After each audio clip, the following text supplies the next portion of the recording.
आज इस पुरफितन दौर के अंदर आप मीडिया पर भी सुन रहे हैं, सोशल मीडिया का दौर है, उस पर भी आप देख रहे हैं। हमारा किबला अव्वल बैतुल मक़दस मस्जिद अक़सा, जिस पर इसराइल आज बमबारिया कर रहा है, यह एक ऐसा वक्त है, ऐसा दौर है कि जिस दौर के अंदर जितनी भी इस्लामी सल्तनतें, किसी को इतनी जुर्रत भी नहीं हुई कि वो कुफ्फार व मुशरिकीन को एक मर्तबा ललकार सके।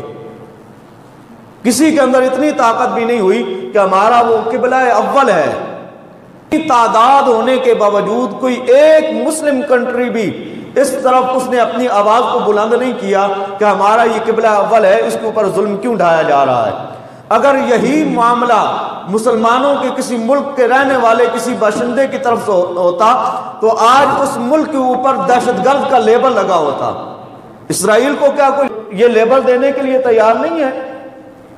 एक तो इससे यह पता चलता है कि जितने भी इस्लामी ममालिक के हुक्मरान हैं वो सारे डॉलर्स के पिट्ठू हैं। डॉलर खा के वो उनके सामने फिर बोल नहीं सकते। अल्लाह ताला तो पहले हमें इन जालिमों से पनाह अता फरमाए, और दूसरा फिर जो हमारे लिए अल्लाह रब्बुल इज्जत ने पहला किबला रखा था, अल्लाह ताला उसकी हिफाजत के लिए मुसलमानों को बेदार होने की तौफीक अता फरमाए और तमाम मुसलमानों को इकट्ठा होने की तौफीक नसीब फरमाए। दिल उस वक्त से दर्द के मारे दुख रहा है जिस वक्त से हमने ये पोस्टिंग देखी है बैतुल मक़दस के अंदर जो नमाजी नमाज पढ़ रहे हैं और उनकी हिफाजत करने के लिए जो पीछे नौजवान बैठे हैं उन्होंने पत्थर उठाए हुए हैं, और जो हमला करने के लिए जो इसराइली फौजी आते हैं उन्होंने अपने हाथों में कलाशनकोफे, गन्ने और मार्टर गोले उन्होंने उठाए हुए हैं। क्या ये दहशतगर्दी नहीं है? अक़वाम आलम में से किसी को यह दहशतगर्दी नजर नहीं आती?